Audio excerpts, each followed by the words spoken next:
Nuestro que estás en los cielos y que conforme a tu palabra tú estás en medio nuestro. Te damos gracias, Señor, por tu amor, por tu misericordia. Te damos gracias por que nos concedes el privilegio de estar aquí en tu casa de oración para aprender de tu palabra. Agradecemos, Señor, tu presencia por medio de tu Santo Espíritu en medio nuestro, por la presencia de tus ángeles que te adoran, que te alaban, Señor. Gracias, Señor, por ese privilegio que nos concedes en esta hora.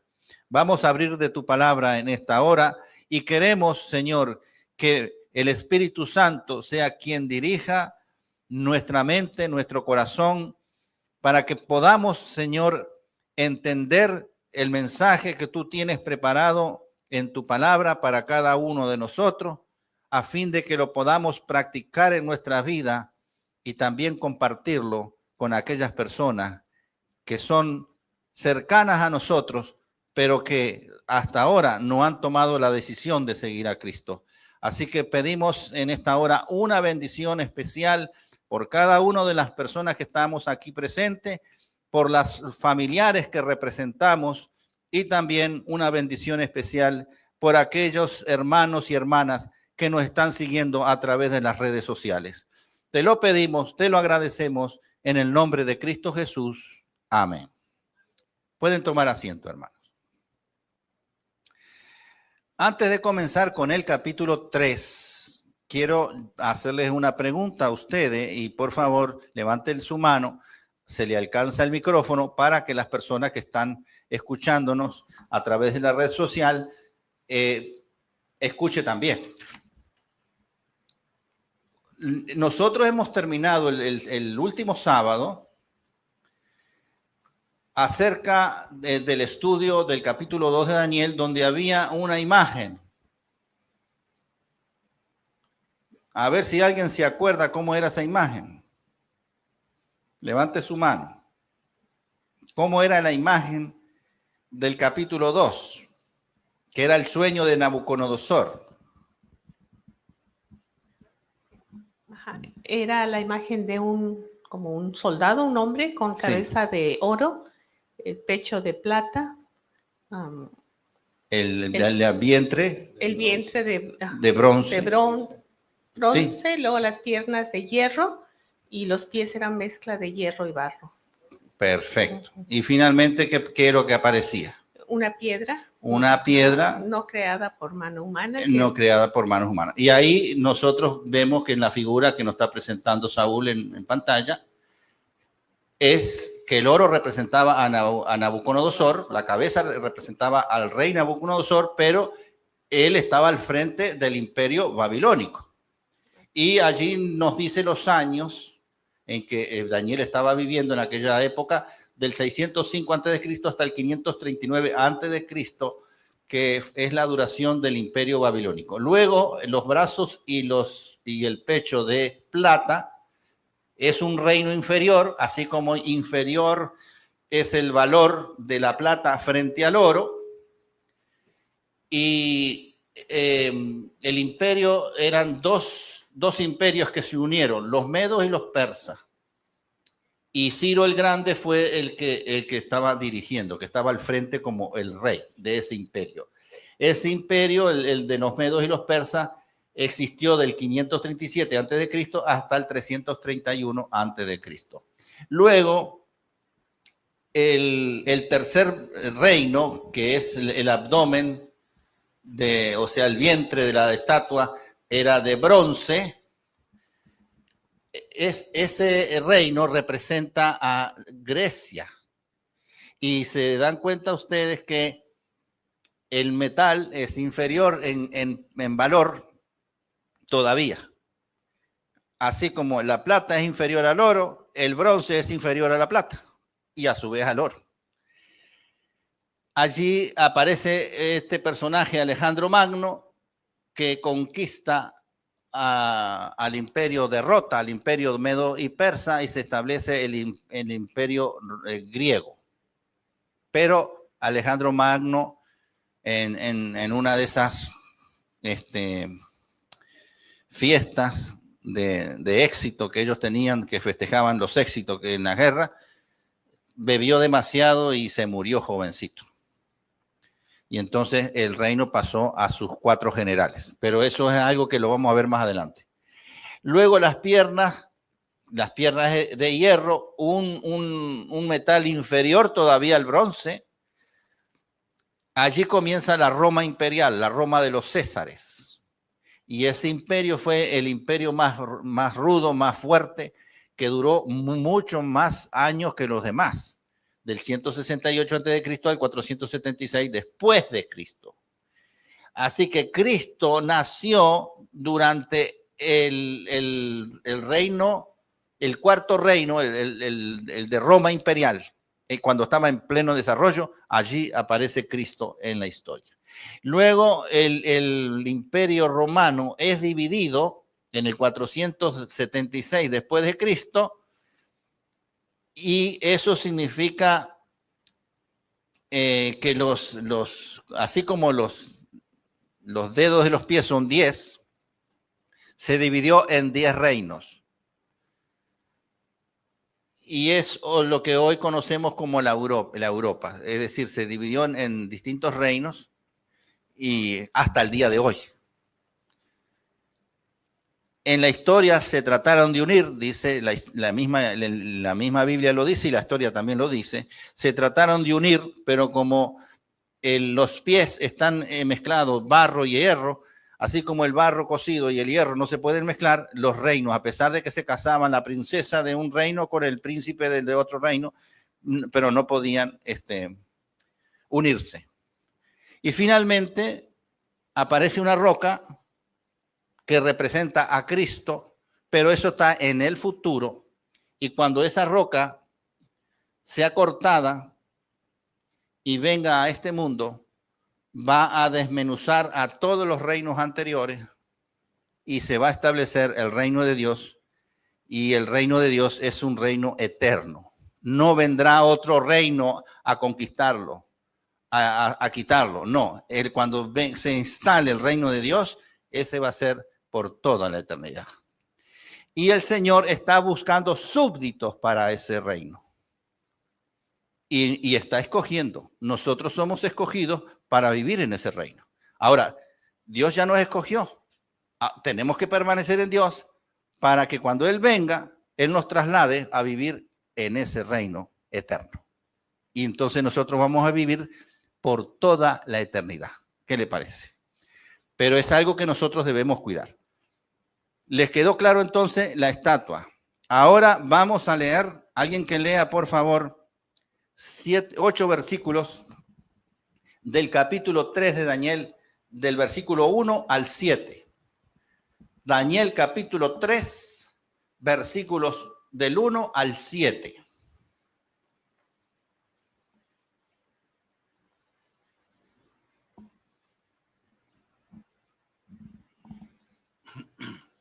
El rey Nabucodonosor hizo una estatua de oro cuya altura era de 60 codos y su anchura de 6 codos.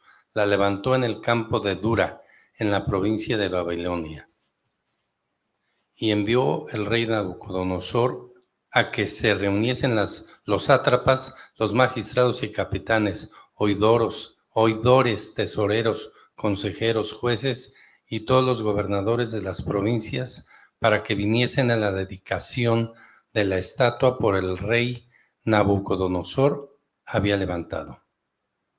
Fueron pues reunidos los sátrapas, magistrados, capitanes, oidores, tesoreros, consejeros, jueces y todos los gobernadores de las provincias a la dedicación de la estatua que el rey Nabucodonosor había levantado, y estaban en pie delante de la estatua que había levantado el rey Nabucodonosor.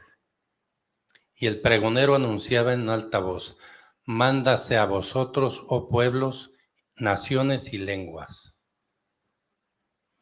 que al oír el son de la bocina, de la flauta, del tamboril, del arpa, del salterio, de la zampoña y de todo instrumento de música, os postréis y adoréis la estatua de oro que el rey Nabucodonosor ha levantado.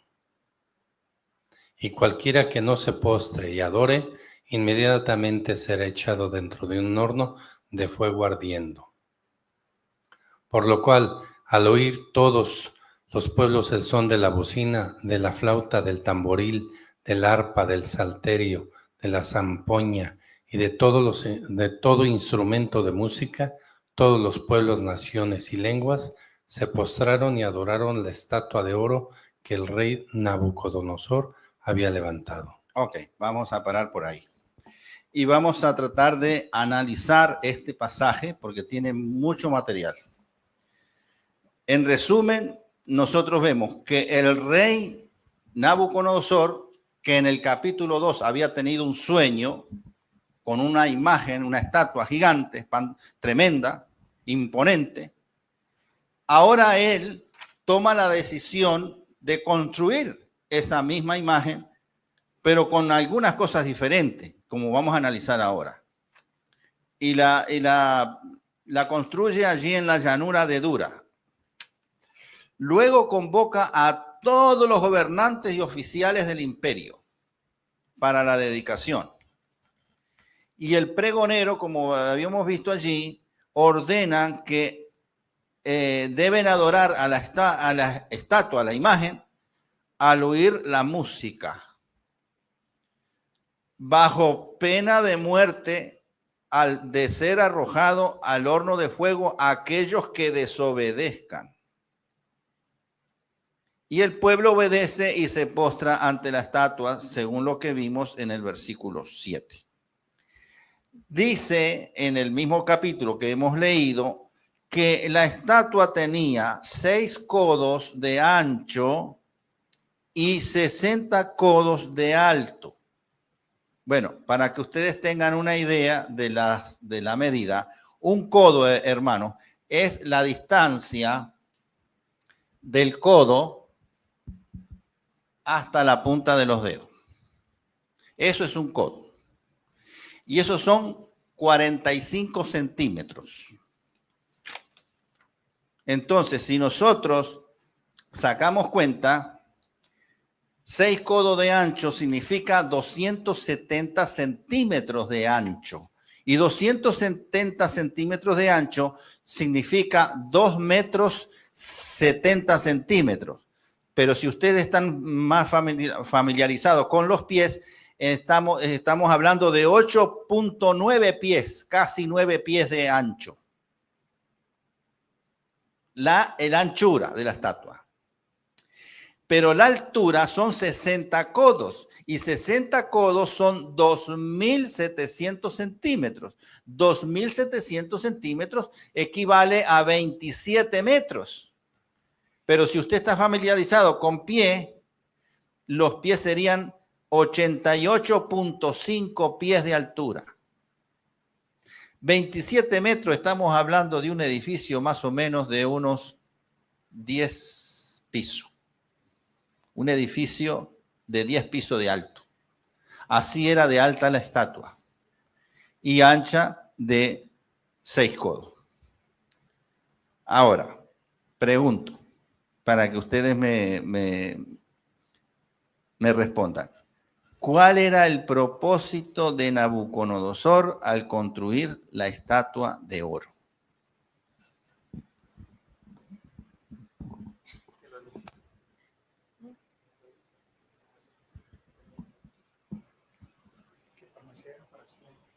Era mostrar su poder. Él quería ser un rey por siempre, ser reconocido. Él quería mostrar que pues era poderoso.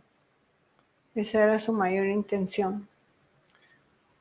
Bien, hermana. Realmente no es la única razón. Ahora ya te doy la palabra. El propósito de Nabucodonosor al construir la estatua de oro es múltiple. Esa que dijo la hermana de perpetrarse en el poder y ser un reino que nunca fuera derrotado, sí, ese era un propósito. Era que permaneciera para siempre. Sí, hay que recordar que en la visión que él tuvo, en el sueño que él tuvo, con esa estatua, vemos que la cabeza era de oro, que representaba a él, y así se fue sucesivamente. Entonces yo pienso que él haber dicho, bueno, dijo, pues yo quiero permanecer para siempre, dijo, por eso mandó hacer esta estatua de puro oro, completamente. De puro oro, exactamente. Para que el reino de él se mantuviera siempre, y por eso, porque como el reino en la estatua que él soñó, que Dios le reveló el sueño a él, era de oro, entonces él trató de hacer que toda la estatua fuera de oro. Que no hubiese diferencia, es decir, que su reino se permaneciera para siempre. Exacto, todos. Pero bueno, pero si todo era de oro, significaba que el reino de Babilonia no iba a caer nunca. Y siempre iba a existir Babilonia, los otros reyes no iban a existir, sino que aunque él falleciera, pero el reino iba a seguir por su hijo, por su nieto, bisnieto y así por ahí en adelante. El reino de Babilonia iba a permanecer siempre. Esa es una de las razones. ¿Qué más, hermano?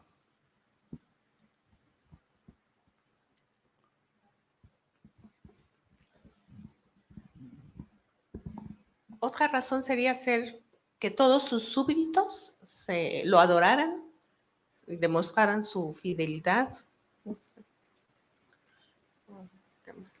Muy bien. Es decir, esa es otra razón de que todos sus súbditos se unieran en oración,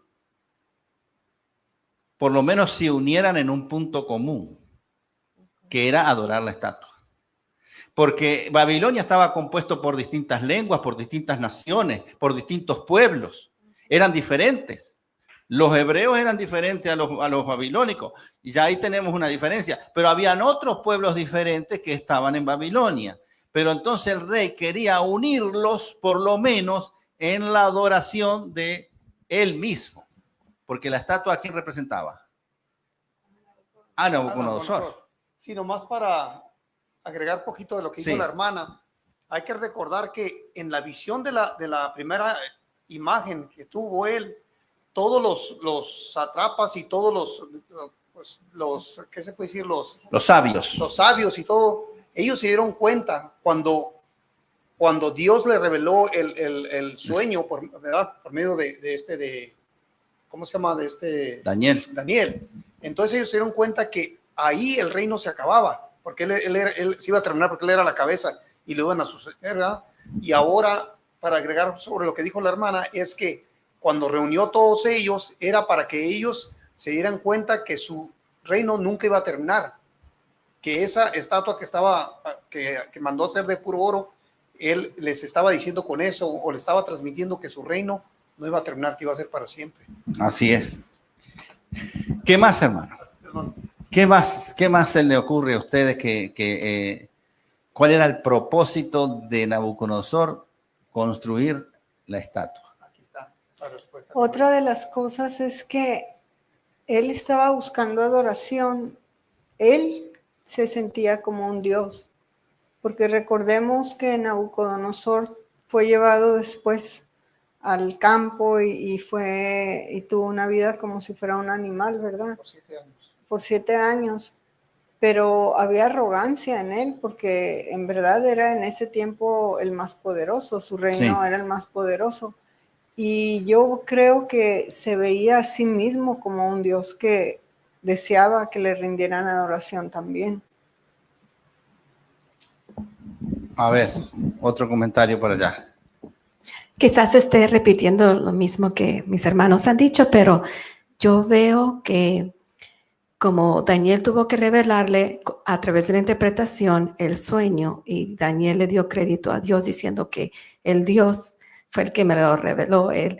Entonces, Nabucodonosor está desafiando a Dios diciendo, Dios dice que va a ser así. No, pues va a ser así. Y él está desafiando a Dios de que Dios no tiene la razón. Yo estoy en control.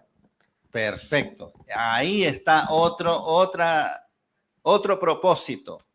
Desafiar a Dios.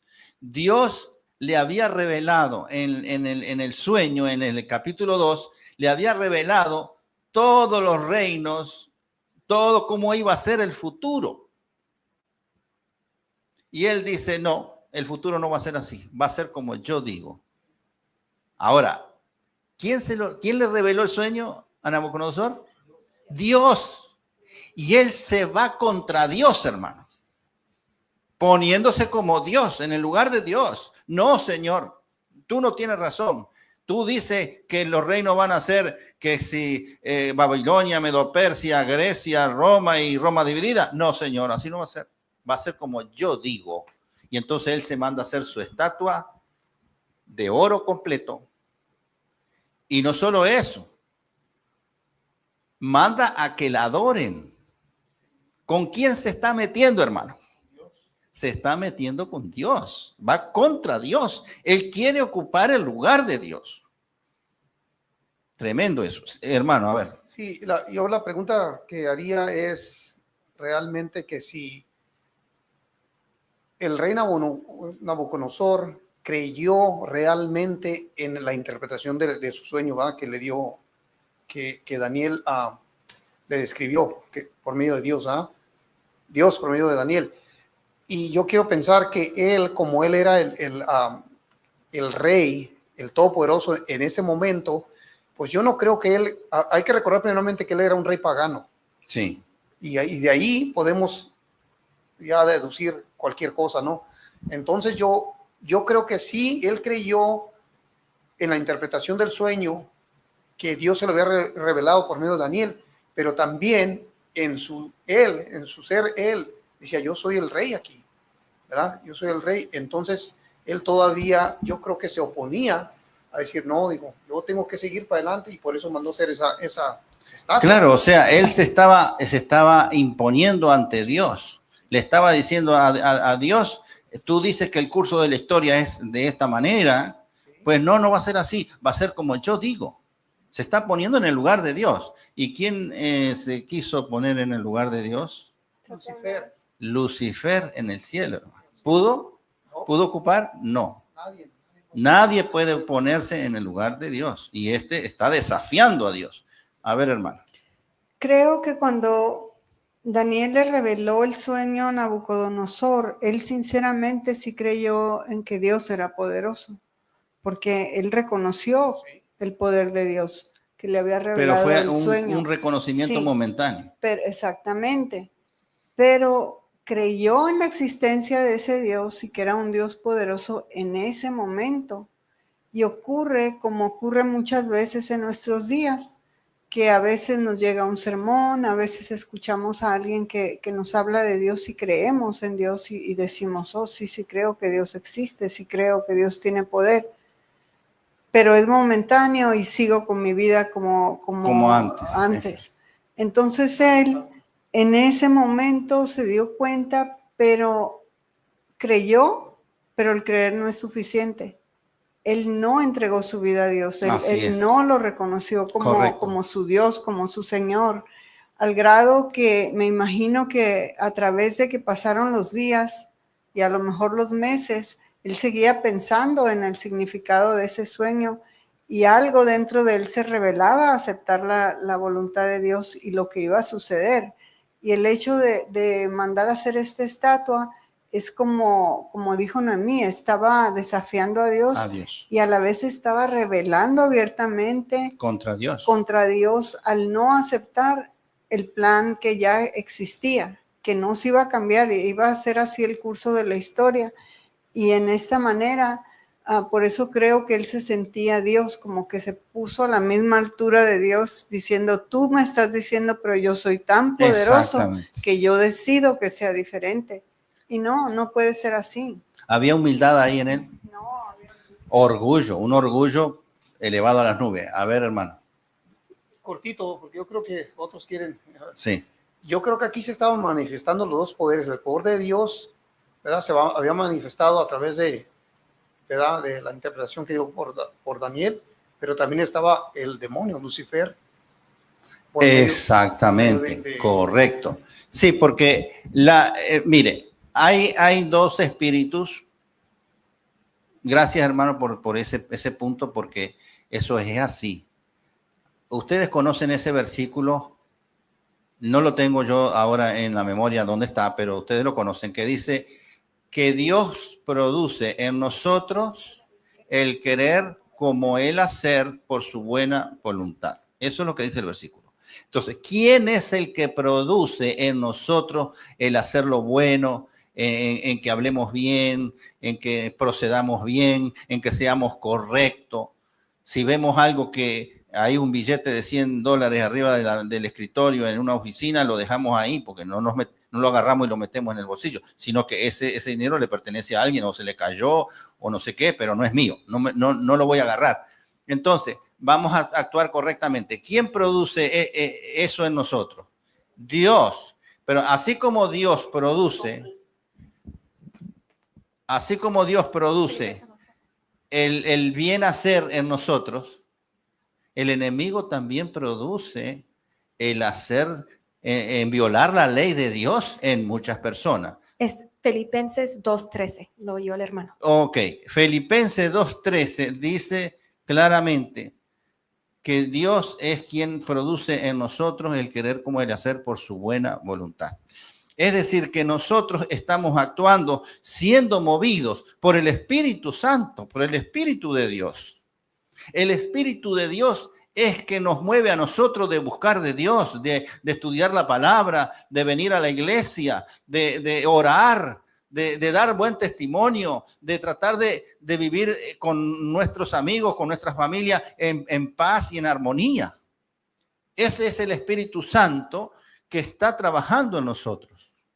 Pero cuando la persona no rechaza el Espíritu Santo, entonces lo agarra otro espíritu, hermano. Y es el espíritu del enemigo.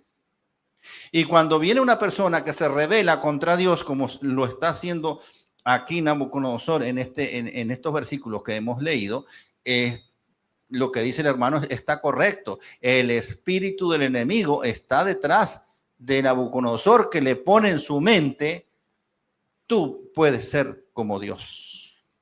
Así que construye una estatua toda de oro para darle a entender a todo el mundo de que tú eres rey para siempre, que tu reino va a permanecer para siempre. No le hagas caso a lo que Dios te reveló. Es decir, que es un desafío que va en contra de Dios. Mira, yo tengo un cuadro acá, cuadro número 1, Saúl, el primerito que yo te mandé, donde vamos a hacer una comparación de las dos estatuas. Si alguien lo quiere, mi esposa lo tiene, se lo pide a ella y ella se lo manda por texto o por WhatsApp. Ella lo tiene y se lo puede mandar. Pero lo vamos a ver en pantalla para nosotros, el primer cuadro, donde es la comparación de las dos estatuas. Comparación de las dos estatuas.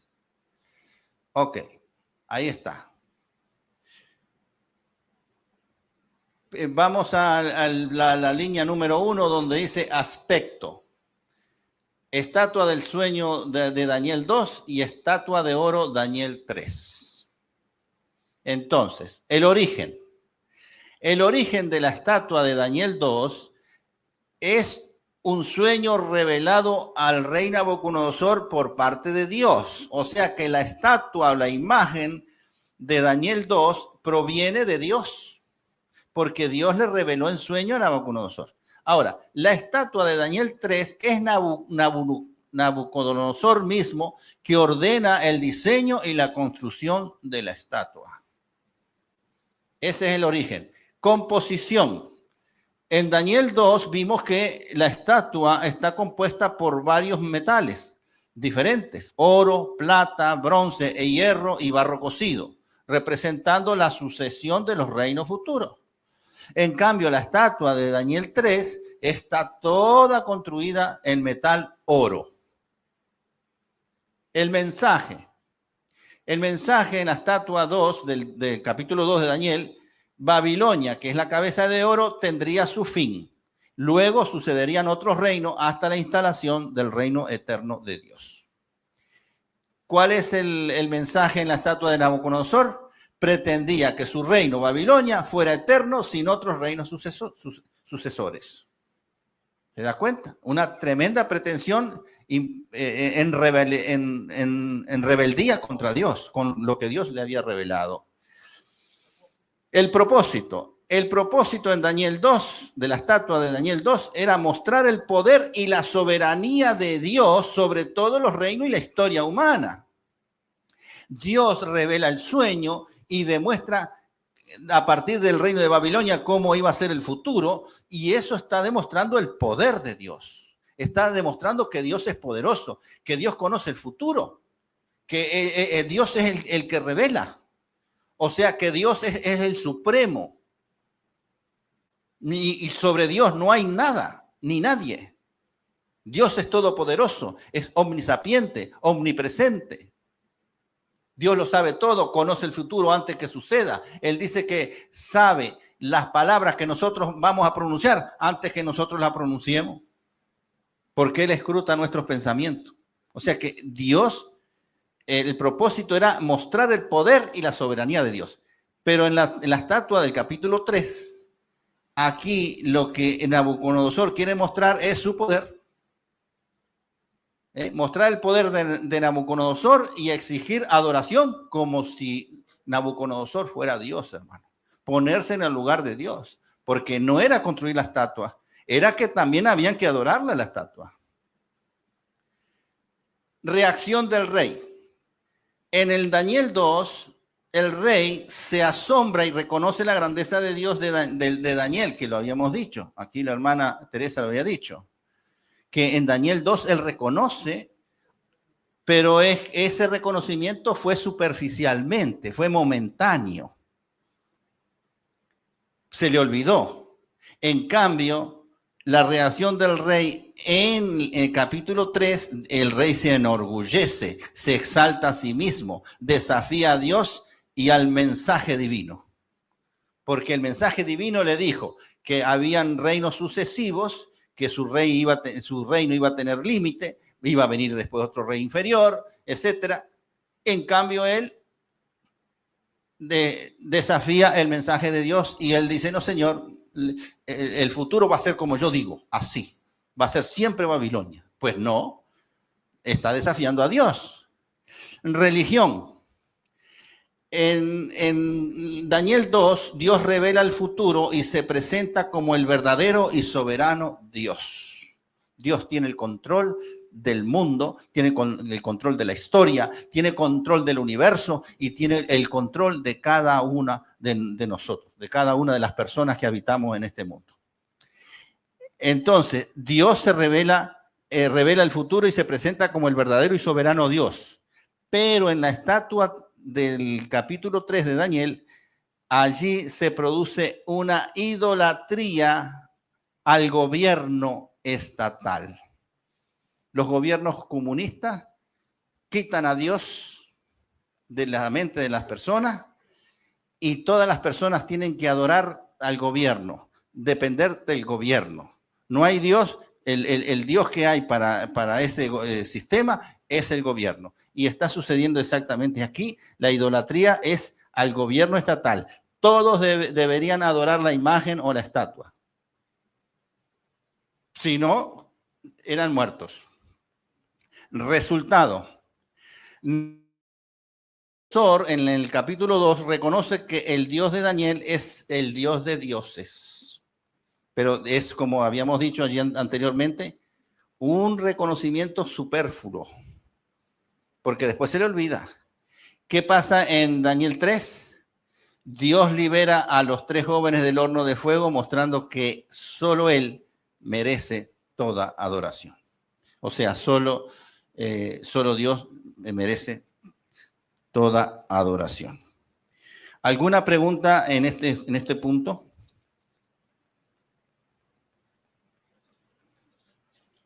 Ustedes ven que la estatua de oro exalta al hombre, pero no exalta a Dios. Es un detalle muy importante. El contraste se revela la lucha entre la soberanía humana inspirada por el enemigo y la soberanía divina, inspirada por Dios. ¿Bien? Allí, en esa imagen, se ve el conflicto de Dios y del enemigo. Pero el enemigo nunca aparece él en persona, sino que utiliza los sistemas religiosos y políticos para que luchen en este mundo a su favor. Y en este caso, usó a Nabucodonosor, usó a Babilonia. Así que nosotros nos encontramos Dios versus el orgullo humano. La estatua del sueño mostraba todo el reino humano que es pasajero, pero la estatua de oro era un intento de inmortalizar el poder del hombre. Hoy también podemos caer en esa tentación y creer que nuestras obras, nuestros logros y nuestras posesiones son eternas. La Biblia nos recuerda en 1 de Juan, capítulo 2, versículo 17. A ver si tú lo puedes poner allí, Saúl. 1 de Juan, capítulo 2, versículo 17. Mire lo que dice este versículo. El mundo pasa y sus deseos, pero el que hace la voluntad de Dios permanece para siempre. Así que todos los logros que nosotros tengamos en la vida, todas las cosas que nosotros hagamos, todo es pasajero, hermano. Recordemos todas estas cosas porque a veces cuando nos encontramos envueltos en aflicciones, en problemas, a veces nosotros pensamos que el problema que tenemos es eterno, que nunca se va a acabar. Pues no, hermano. Todo lo que hay en este mundo es pasajero. Lo que permanece para siempre es el Señor. Así que nosotros busquemos del Señor para vivir en armonía con el Señor. El Señor, fíjese la otra diferencia. Dios exige que lo adoren. ¿Cómo es la adoración nuestra hacia Dios? A ver, alguien que lo diga.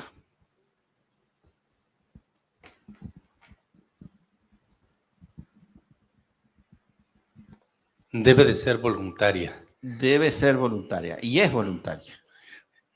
Pero de acuerdo al gran número de iglesias que existen en el mundo, parece ser que es dictada o las instancias religiosas al criterio de la propia legislación de la iglesia correspondiente. No nace del pensamiento original del hombre de adorar a Dios tal cual, con naturalidad, con respeto. Así es. Por ejemplo, el Islam es una religión obligatoria. Usted no puede decir, no, yo vivo en un país árabe, soy árabe, nací allí, y si yo digo, yo no quiero pertenecer a la religión islámica, pues le cortan la cabeza. Es obligatoria. Entonces, nosotros vemos aquí la adoración voluntaria, que es la adoración verdadera, y la adoración forzada, la adoración impuesta. Y Nabucodonosor, aquí en el capítulo 3, estaba obligando a la gente a que se postraran y adoraran la imagen. Y fíjese que a él no le importaba si por dentro creían en la imagen o no. Y el enemigo es así. El enemigo es así cuando él va a poner su marca en el futuro. A él no le importa si la gente cree o no en él. A él lo que le interesa es que la persona reciba la marca. Porque si la persona recibe la marca, sabe que esa persona se perdió. Y eso es tristeza para Dios. Porque Dios quiere salvarnos a todos. Pero Dios va a salvar a aquellos que buscan de Dios. No va a salvar a aquellos que se fueron con el enemigo.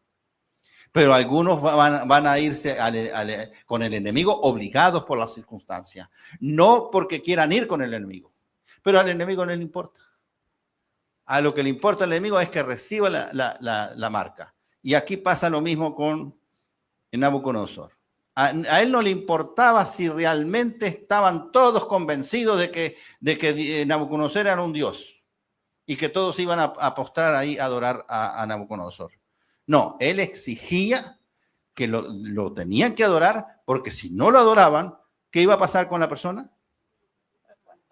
Iba a ir al horno de fuego. Así que el Nabucodonosor estaba aquí pidiendo una prueba de fidelidad. La orden del rey fue una prueba de lealtad. De igual manera, nuestras convicciones y nuestra fidelidad a Dios son probadas en el hogar también, donde nosotros vivimos, en la ciudad donde vivimos, en el trabajo. Nuestra fidelidad a Dios es probada, así como pasó allí con Nabucodonosor. Cuando nosotros permanecemos fieles a Dios, Él puede librarnos y sostenernos en medio del fuego de la prueba. Así como lo hizo, como lo vamos a ver, que lo hizo con los 3 jóvenes que rechazaron eso. Eso es para más adelante. Acuérdense que Dios manda un ángel para cada uno de sus hijos. Eso se encuentra en el Salmo 34, versículo 7. El ángel de Yahvé acampa alrededor de los que le temen y los defiende. El único reino eterno, ¿cuál es? El reino de Dios. El único reino eterno es el reino de Dios. Todos los reinos humanos pasaron y van a seguir pasando, pero solo el reino de Dios permanece para siempre. Por eso el Señor nos invita a nosotros lo que dice Mateo 6:33. ¿Qué dice Mateo 6:33, hermano? A ver si se lo sabe de memoria. Mas buscad primeramente el reino de Dios y su justicia, y todas estas cosas os serán añadidas. Cuando dice todas estas cosas, ¿a qué cosas se está refiriendo?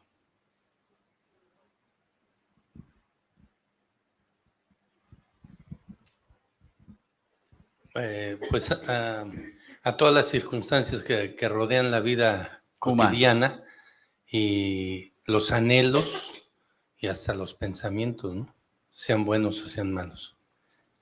Sí, a ver, hay otro comentario. Sí, la economía, la comida, el vestir, el dónde vivir, todo va a ser suplido. Exactamente, a ver, todas las necesidades nuestras, a ver. Sí, iba a decir lo mismo que la hermanita, porque los primeros versículos habla de que Dios cuida de los pájaros, tienen donde comer, y así Dios cuida más de nosotros, no nos va a hacer falta nada, y Dios sabe lo que nos hace falta. Y Él dice, si piensan y hacen todo esto primero, ponemos todo primero a Dios, Dios se va a encargar de lo demás, de nuestra salud, de nuestro trabajo, de dónde vivir, dónde comer, etc. Así es. Él da ejemplo con las aves, dice, las aves no trabajan ni hilan, pero ellas comen, ellas están bien vestidas, tienen un plumaje hermoso. Es una maravilla observar muchas aves. Y si Dios cuida de las aves, dice allí el mensaje, ¿con cuánto más nos va a cuidar de nosotros que somos sus hijos? Entonces, Él nos invita a que busquemos primeramente el reino de Dios. Esa tiene que ser nuestra meta, esa tiene que ser nuestro pensamiento. Diariamente nosotros tenemos que buscar el reino de Dios y su justicia. Y luego Él va a suplir. Necesitamos trabajo, pues pidámoselo a Él y Él en algún momento lo va a dar. Necesitamos una casa, pues Él en algún momento lo va a suplir. Necesitamos movilidad, pues en algún momento Él nos va a suplir de un carro. Y así sucesivamente. Pero nosotros tenemos que serle fiel a Dios. Tenemos que serle fiel en forma voluntaria, no forzado. Quien fuerza es el enemigo. El enemigo es el que fuerza. Y eso se ve en los gobiernos. Cuando los gobiernos fuerzan, por los gobiernos dictatoriales, los gobiernos comunistas, yo no quiero entrar en política, pero ustedes ven la forma de actuar de ellos, es la forma de actuar del enemigo de Dios. Así que la estatua de oro de Daniel 3 nos advierte contra el orgullo y la idolatría, mientras que la estatua del sueño de Nabucodonosor del capítulo 2 de Daniel nos recuerda que solo el reino de Dios es eterno. La aplicación práctica es vivir humildemente, ser fieles en las pruebas y adorar solamente a Dios. Es lo que nos está diciendo aquí. Ahora, ¿ustedes sabían que a pesar de que la estatua de Nabucodonosor está en el pasado? Porque, ¿se acuerdan los años en que existió Babilonia? 605 hasta el 559, creo que es, ¿no? Antes de Cristo. Y uno dice, bueno, eso es historia. Del 605 al 539.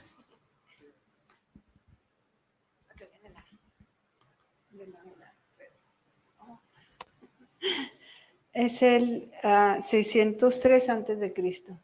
Bueno, 605, sí, lo mismo. Uh-huh. Porque el 605 fue cuando Nabucodonosor ya estaba en el poder y fue a sí, llevarse cautivo a Daniel y sus hijos, así que es el 605.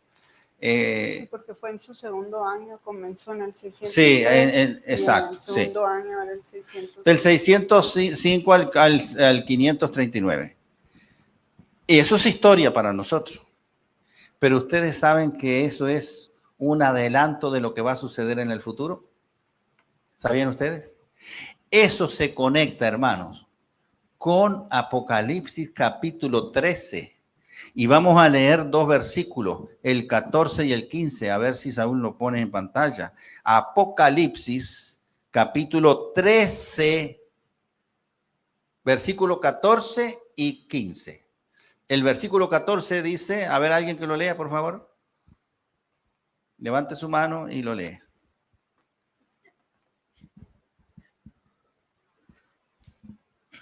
Y engaña a los moradores de la tierra con las señales que se le ha permitido hacer en presencia de la bestia, mandando a los moradores de la tierra que le hagan imagen a la bestia. ¿Cómo? ¿Qué dice allí? ¿Que le hagan qué cosa? Imagen a la bestia. Una imagen aparece aquí. ¿Y dónde apareció la otra imagen? En Daniel 3. Imagen o estatua es la misma cosa.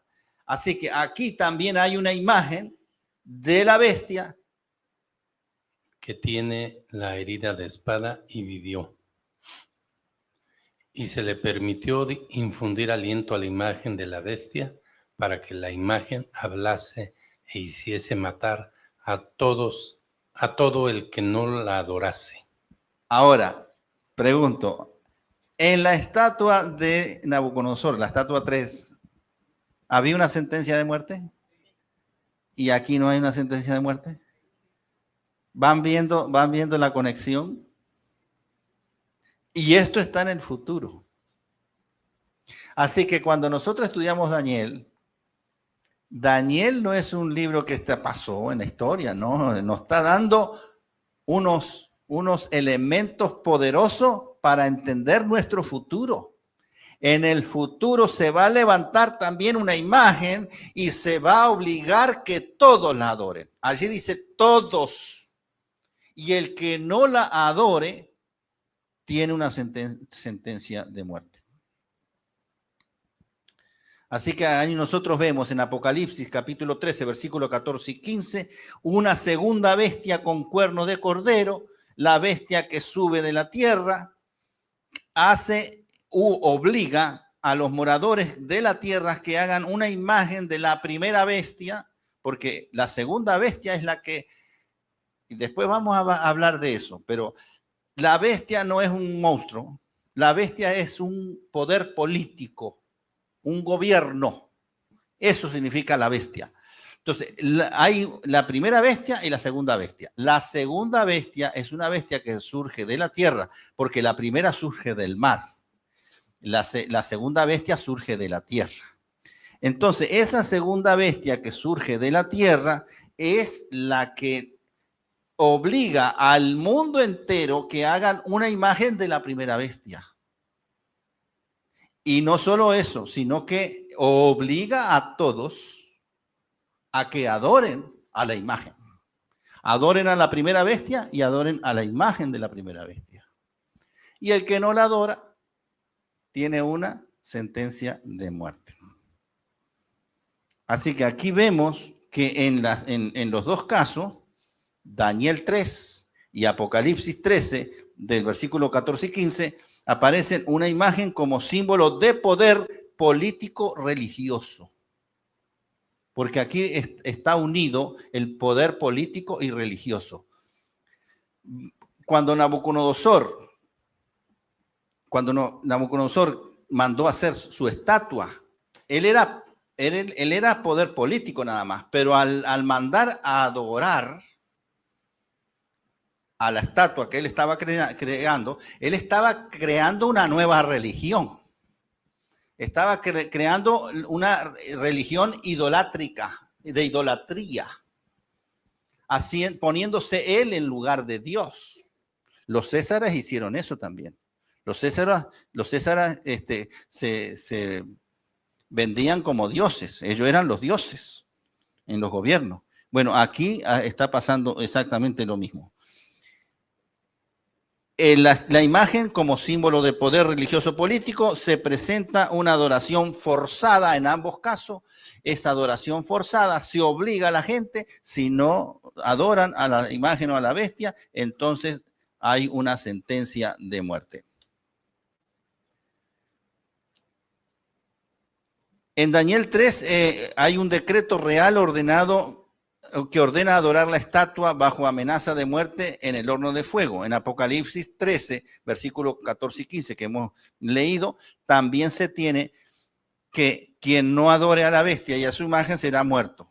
Es claro que en ambos pasajes la adoración es impuesta por la fuerza del gobierno civil mediante una amenaza de persecución y muerte. En los momentos finales del tiempo del fin, el conflicto entre el bien y el mal, entre Dios y el enemigo, se centra en quién adorar. Nosotros hoy, en vida, tenemos que decidir a quién vamos a adorar. Si vamos a adorar voluntariamente a Dios o si vamos a adorar en un futuro forzadamente al enemigo. Es una decisión que cada ser humano debe tomar en su vida. Le guste o no le guste, crea o no crea, lea la Biblia o no la lea, que le interese ir a la iglesia o no le interese ir a la iglesia. Pero tarde o temprano se le va a imponer que tome una decisión. Adorar a Dios, el verdadero Dios, en forma voluntaria, acercarse a Él por amor, reconocerlo como Dios, como todopoderoso, que Dios nos ama, o ser forzados a adorar un sistema religioso y político creado por el hombre. Pero detrás de esos hombres que crearon el sistema religioso político está el enemigo de Dios, que en realidad no estamos adorando a ese sistema, estamos adorando al enemigo. Porque el sistema humano se va a oponer al sistema divino, al sistema de Dios. Vamos a mostrar, y con esto ya vamos terminando porque se nos fue la tarde. Vamos a mostrar el cuadro número 2. El cuadro paralelo entre Daniel 3 y Apocalipsis 13, versículos 14 y 15. Bueno, del lado la primera columna tenemos los elementos. En la segunda columna tenemos Daniel 3 y la tercera columna Apocalipsis 13, refiriéndome al versículo 14 y 15. La imagen. En Daniel 3 es una estatua de oro levantada por Nabucodonosor. En Apocalipsis 13, la imagen de la primera bestia levantada por el poder terrenal de la segunda bestia. Mandato. La orden es que todos los pueblos, naciones, lenguas debían postrarse ante la estatua. En Apocalipsis 13, todos los habitantes de la tierra deben adorar a la bestia y a su imagen. El medio de imposición en la adoración.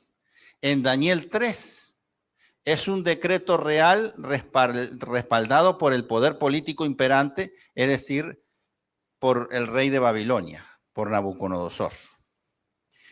Y en el Apocalipsis 13 es un decreto mundial respaldado por el poder religioso político imperante.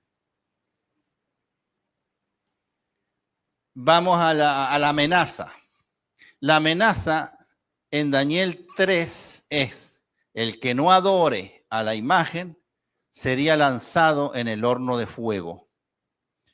En Apocalipsis 13, el que no adore a la bestia y a su imagen será sentenciado a muerte. ¿Se dan cuenta cómo coincide todo? En respuesta fiel. En Daniel 3, vamos a verlo esto ya en el próximo sábado. El propósito. El propósito en Daniel 3 es unificar el imperio bajo una adoración común y exaltar el poder humano. En Apocalipsis 13 es unificar al mundo bajo un poder político y religioso contrario a Dios. La respuesta fiel. Sadrach, Mesach y Abed-nego se mantienen firmes aún bajo amenaza de muerte. Lo vamos a ver porque esa parte no la hemos visto, pero vamos a ver que los 3 hebreos, ahí Daniel no estaba, por alguna razón no estaba, porque estaba atendiendo otras cosas del gobierno, pero los 3 amigos de Daniel sí estaban y ellos se mantuvieron fieles a Dios y ellos no se arrodillaron. ¿Qué va a pasar en Apocalipsis 13? Que el remanente fiel de Dios, aún bajo amenaza de muerte, se va a mantener fiel a Dios. Y esos son, como dice Apocalipsis 14:12, los que guardan los mandamientos de Dios y tienen la fe de Jesús. Ese es el remanente fiel. Ese se va a mantener fiel a Dios a pesar de la sentencia de muerte, a pesar de que se va a imponer la adoración falsa, la adoración del enemigo. Pues el pueblo de Dios solamente está decidido que va a adorar solo a Dios, al Dios verdadero. Luego, en la intervención divina, ¿qué pasó dentro del horno de fuego? Lo vamos a ver adelante en el mismo capítulo 3 de Daniel, pero ya aquí nos estamos adelantando un poquito. Cristo Jesús libera a los 3 jóvenes del horno de fuego. Y en Apocalipsis 13 también Dios promete proteger y vindicar a su pueblo en el tiempo del fin. Y ese paso nosotros tenemos que darlo por fe, hermano. El mundo se va a caer a pedazos, pero nosotros tenemos que tener una fe férrea, firme, que a pesar de que el cielo se está cayendo, se está viniendo todo abajo, Dios va a cuidar de cada uno de nosotros porque nosotros somos pueblo de Dios, hermano. Nuestra fe va a ser probada, sí como no. Va a ser probada por fuego, el fuego de la prueba. Pero nosotros vamos a salir más que victoriosos en Cristo Jesús. Porque si Cristo pudo sacar a los jóvenes del fuego, del horno de fuego, ni siquiera dice que no tenía ni siquiera el olor a humo tenía. Ni un cabello, ni nada de su ropa se les quemó. Lo único que se les quemó fue las sogas con lo que tenían amarrado. Imagínense. Y Dios lo liberó. Y también el Señor va a liberar a su pueblo en el tiempo del fin. Esa tiene que ser nuestra fe. Que pase lo que pase, Dios está al control de su pueblo. Dios va a cuidar de su pueblo siempre. Resultado final. ¿Qué pasó con el resultado? Nabucodonosor reconoce la grandeza del verdadero Dios. Y en Apocalipsis 13, la victoria final es del Cordero y el reino eterno pertenece a Cristo. Daniel 3 no es solo una historia del pasado, sino un modelo profético de lo que Apocalipsis 13 anuncia para el futuro. Un conflicto final centrado en la adoración. La gran pregunta para nosotros es la misma. ¿A quién adoraremos? ¿A los poderes terrenales o al Dios verdadero? Esa es una respuesta que cada uno tenemos que dar en su momento. Ahora, y si nosotros damos una respuesta ahora, nosotros vamos a adorar a Dios, pues manténgase en esa decisión, aunque venga lo que venga en el futuro. Aunque el cielo se desplome, manténgase en la decisión de adorar a Dios y solo a Dios.